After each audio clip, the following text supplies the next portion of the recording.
It is a privilege to grow old. Many people in my life, both professionally and personally, tell me that getting old is not for the weak. Everything hurts. Everything sucks. Getting old sucks. And maybe I have a skewed perspective because during my day job, I'm a physician who works in a hospital caring for many of these elderly people who are ill. My response to them, however, is always the same. It is a privilege to grow old. Too often I have seen people die very young and are taken too soon from their families. Their futures stolen from them by horrendous diseases. Certain memories are seared into my heart so deeply, I will take those people with me to my grave. I will never forget a young mother I cared for who was dying of cancer. Her son was laying in bed with her as she went through an incredibly painful death. His small arms were draped over her chest as silent tears rolled down his face. It looked like he was trying to hold her down to prevent her from leaving. My heart broke at the innocent naivety of his gesture. A few hours later, I came into the room to check on her, the nurse having told me that she passed. I make my way past a room full of family members and loved ones who had gathered to be with her in her last moments. I walk up to the bed and do my death exam knowing that she is dead, but I have to run through the motions. I check her pulse. Nothing is there. The ragged rise and fall of her chest that happened earlier in the day is now eerily still. I take out my stethoscope and I listen to her heart and I hear nothing. I gently lift her eyelids and look into her eyes, which are now glassy and unmoving. The essence and vitality of who she was is gone. I look at my watch recording the time and announce her time of death. When I had entered the room, it had been quiet sniffles and whispered conversation. But as I make the announcement, codifying what they already knew into reality, that she was dead, irreversibly dead, the room erupted into a heart-shattering sobs. I offered my condolences to her immediate family who I had been working with for the last several days before I looked over at her son. His small body still lay over his mom, his attempts to keep her here with him having failed. As he cried from the depths of his being, a part of his soul was irrevocably ripped from his body. The collective grief in the room as her entire family wailed hit me in the chest so hard it sent me into tears, forever taking a piece of me too. It is a privilege to get old. So, why does growing old feel like such a curse? Why do we feel that growing older, gaining wisdom, having our bodies show signs of age are bad, and that we need to be hidden away, or that these things need to be hidden away? Everywhere you look, social media, television, print media where it actually still exists, you see nothing but young people. Young, beautiful people with perfect skin, perfect bodies, airbrushed, edited, and nowadays completely invented by AI to be, quote, perfect. It is impossible to avoid, and part of the reason I myself am self-conscious and reticent to show my own face on here, because I am no longer young and beautiful.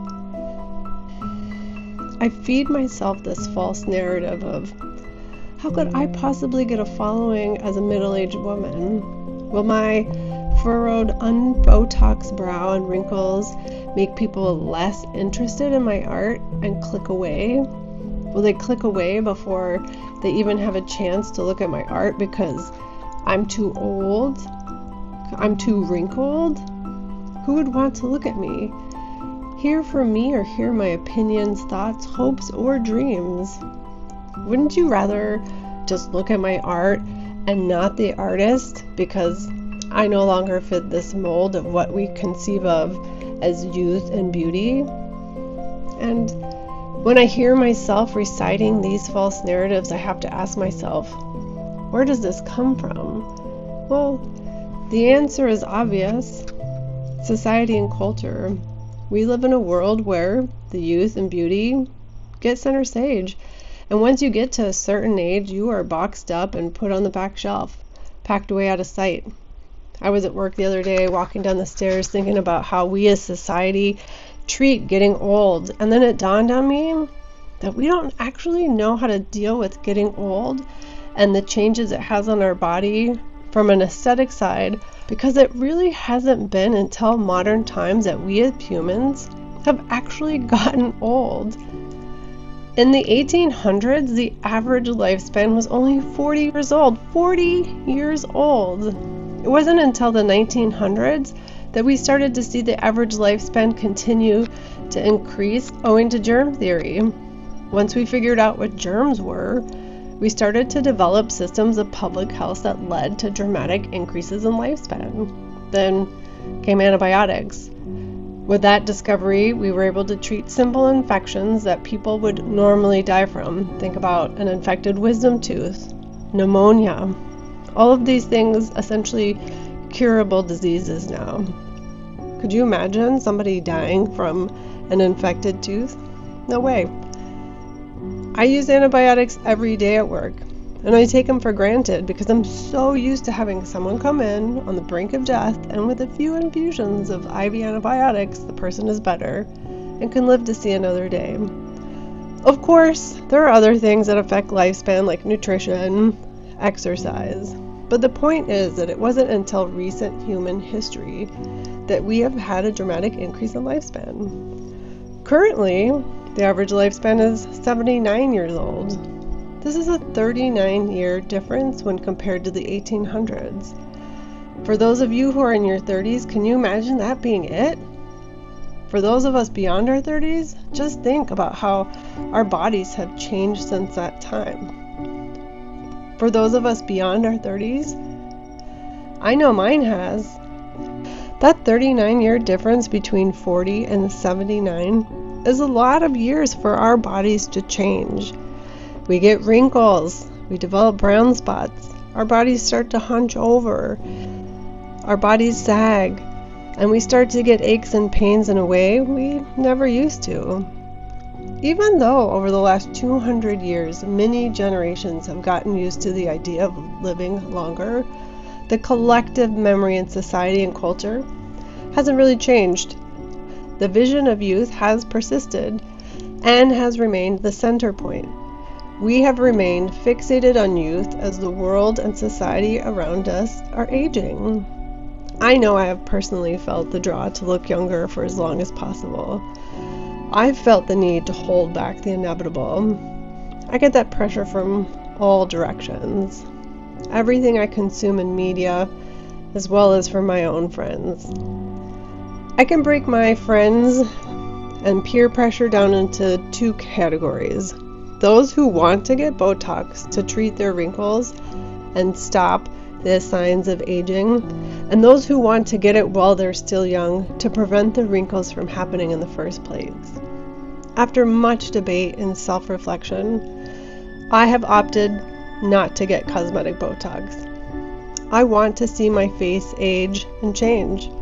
I want to see how the wrinkles will look on my face. I want to see how my skin sags, where the sunspots appear.